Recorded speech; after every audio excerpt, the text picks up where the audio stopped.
All right, guys, welcome to another lesson. Welcome to some more poems. Now we're getting into this dude named John Milton. Milton, you're going to learn, is a dense guy. He likes to write a lot, he likes to make you think about his writings, but he is amazing. We're actually going to do something a little different. So, this week, before fall break, the next 2 days, we're going to look at two of Milton's sonnets. Yes, they're sonnets. Two of Milton's sonnets, two of his poems. And then when we come back from fall break, we're going to start our novel or our play. We're going to start Shakespeare's Othello.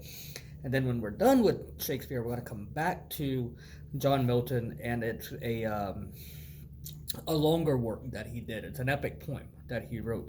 So we're going to look at that.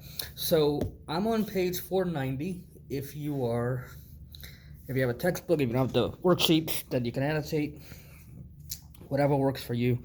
But let's just jump right into it.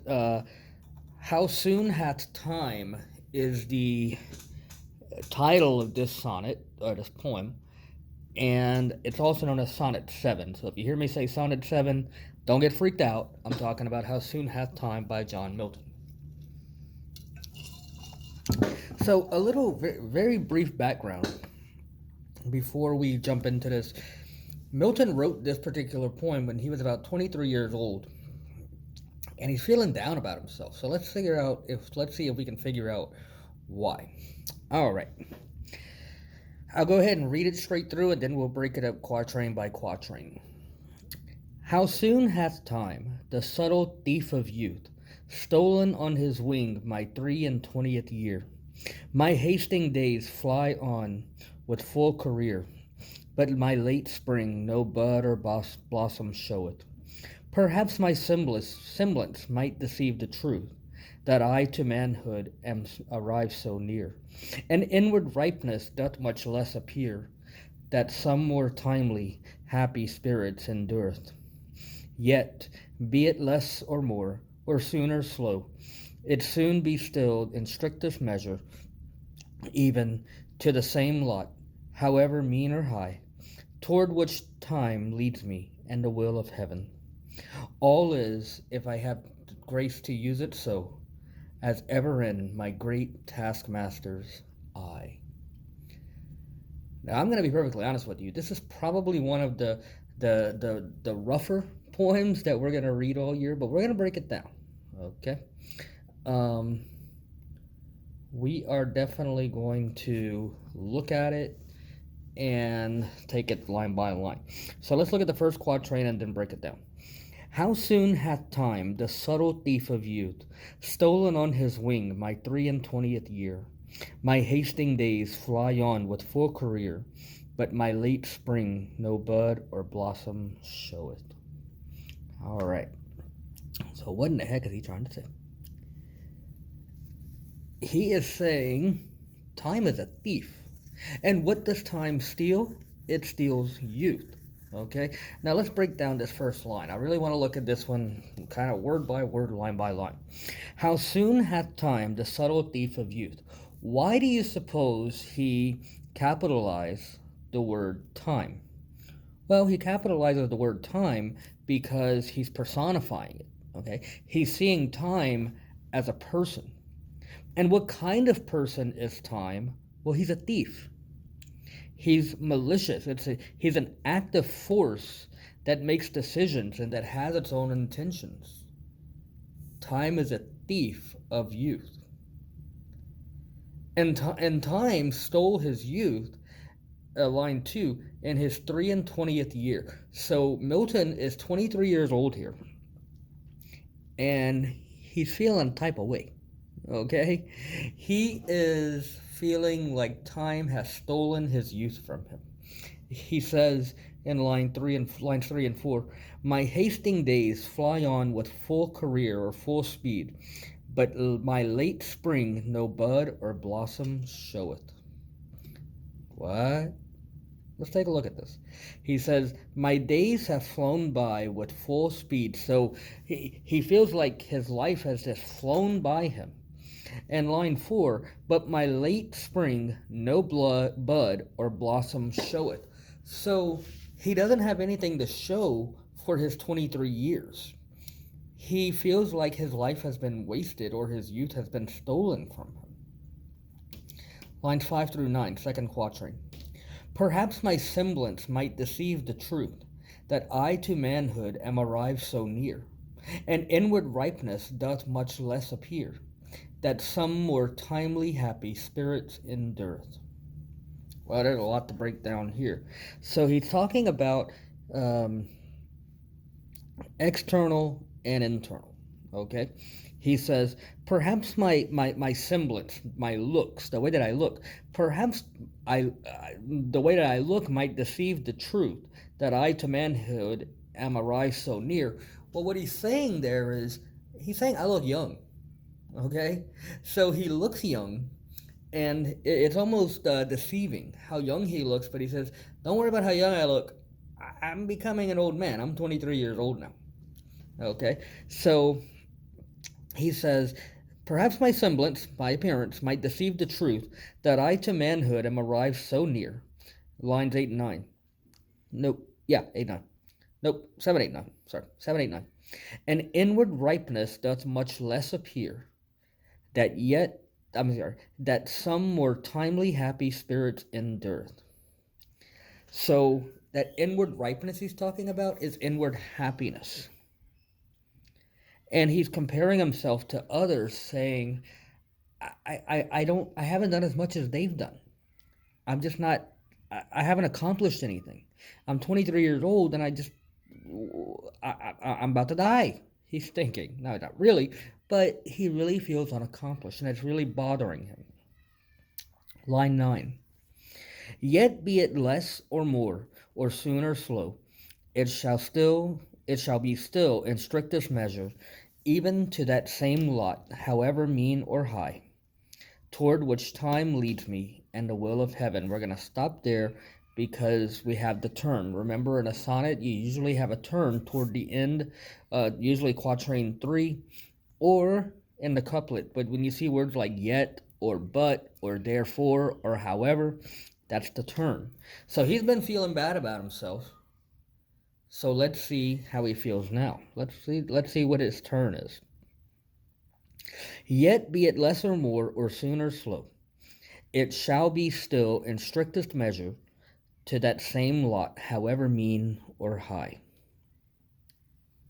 So he's saying there that even if he's not ready, time is going to pass quickly. Time doesn't stop for you and me, he's saying. So he's saying, time will lead me, and something else will lead him. There's another factor that he introduces here. He introduces the factor of heaven, or God's will, the will of heaven. And the couplet, just like in almost every sonnet in the world, unlocks the meaning that Milton is trying to say. Toward which time leads me, and the will of heaven. All is, if I have grace to use it so, as ever in my great taskmaster's eye. So here you have Milton, 23 years old, feeling like he's accomplished nothing. He calls time a thief of youth. So time steals his youth, his vitality, his young formative years. But he has that turn and he comes to realize time is going to pass no matter what. And God has his own will. God has a will for him. So he's saying, if I have the grace to use it so, meaning use time, the time that God's given him. So if he uses the time, or if he does what God asks him to do, then the future will come no matter what. And it will be in God's hands. So this particular sonnet is it's a learning experience for Milton. He feels down, he feels depressed, he feels like he's wasted his life, but then he remembers, kind of like Shakespeare in, I believe it was Sonnet 29. Don't quote me on that. Yeah, Sonnet 29. when he says, when he's going through his beating up on himself and he suddenly remembers his wife or his love and everything changes for him. Well, it's kind of like that with Milton here, feeling bad about himself, feeling like he's done nothing, but he remembers that time is not so much a thief, but it's a gift, and how you use it is what it's all about. So hopefully you kind of get the gist of where Milton is going with that, okay? Because we're going to see a different Milton in Sonnet 19, or When I Consider How My Light is Spent. Now, one thing you need to know about Milton, and we're really going to hammer this home when we read Book 1 of Paradise Lost, but Milton is blind, okay? He goes blind later in his life. And amazingly, he's still able to write verse of all things. He's able to write poetry of all things, all in his mind, because he's blind, of course. All right, so anyway, we'll talk more about that when we get to Paradise Lost. But I'm on page 491 now. We're going to jump right into When I Consider How My Light is Spent by John Milton, also known as Sonnet 19. So we'll read the whole thing and then we'll discuss, break it up, quatrain by quatrain.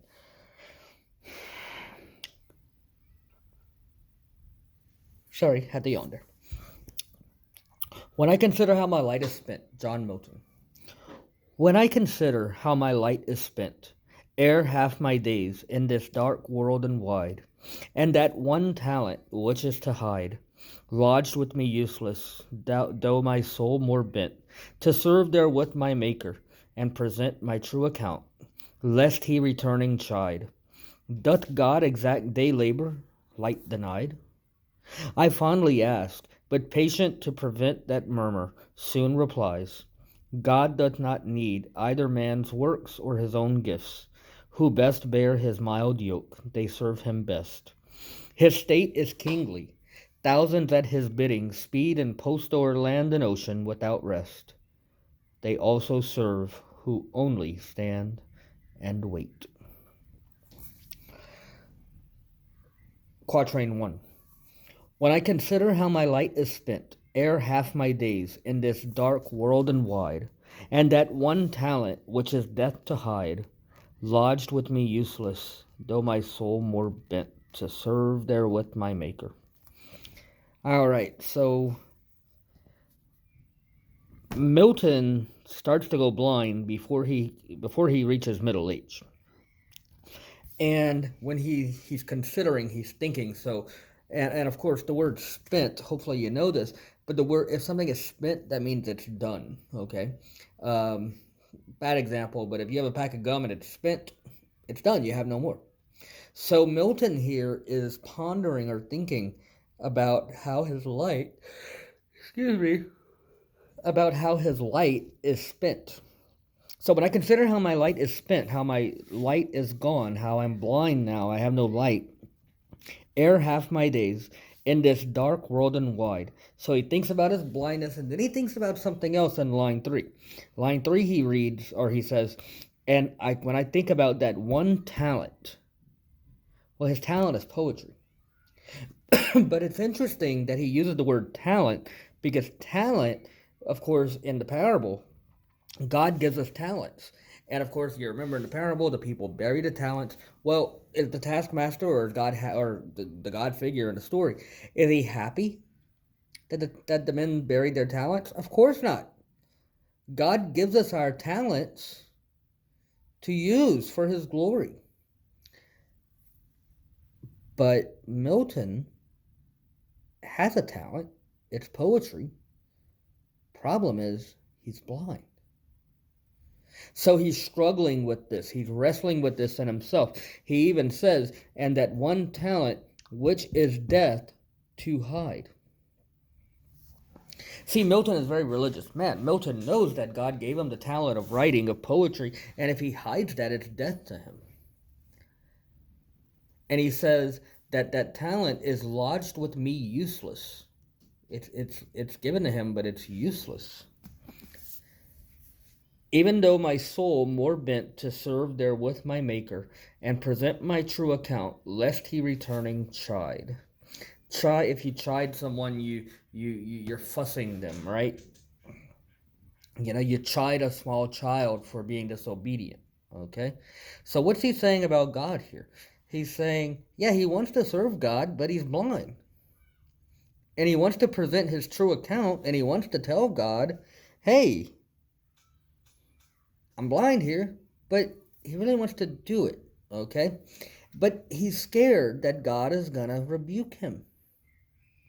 He says, lest he returning chide, doth God exact day labor, night light denied? I fondly ask. But patience, okay, so he asks, well, I want to serve God with my talent, but, I'm denied light. I can't do anything. So then, again, going back to Shakespeare in Sonnet 29, he's basically, he's feeling down about himself, and then he has his turn, and here's his turn. But patience to prevent that murmur soon replies. So patience, capital P personified, patience speaks to John Milton, and he says, God does not need either man's work or his own gifts. Who best bear his mild yoke, they serve him best. His state is kingly.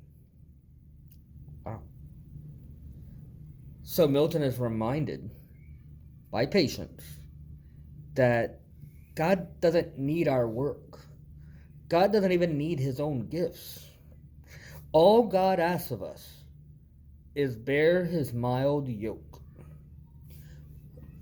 When we talk about yokes in, as far as Bible, as far as scripture goes, basically take up your cross, take up your troubles, live the life that God has given you. Those are the ones who serve him best. So Milton realizes that God doesn't expect beautiful poetry from him. No. God expects Milton to live his life for God in whichever way he can. Those are the ones who serve God best. Milton goes on to say, or Patience tells him, his state is kingly. Those who worship and who serve God that way, they're like kings. Look at your footnote for 12. Thousands, talking about angels. Thousands of angels at his bidding speed and post o'er land and ocean without rest. They also serve who only stand and wait. So Milton is reminded of probably the greatest gift that a Christian has, and it's the fact that God does not expect much from us. God expects us to be still, let him be God, and let him love us. That's all we have to do as Christians. And here's how that works, though. If you're still and you just receive God's love, because that's what he is, God is love. If you receive God's love, it's going to pour out into others. It's going to pour out in your daily actions. It's going to pour out in your interactions with others. You don't have to prove yourself to God or to others as a Christian. You just got to be a Christian. And what does that mean? Standing and waiting for God. Now, it's almost it's like this. We are called as Christians to receive the love of God and give that love that God gives us to others. Milton understood that after a while, and hopefully you do too. I do want to talk more about this when we get to Paradise Lost, because it's one of my favorite things in the world to talk about. But for now, we're going to break. You're going to take a test on these two poems.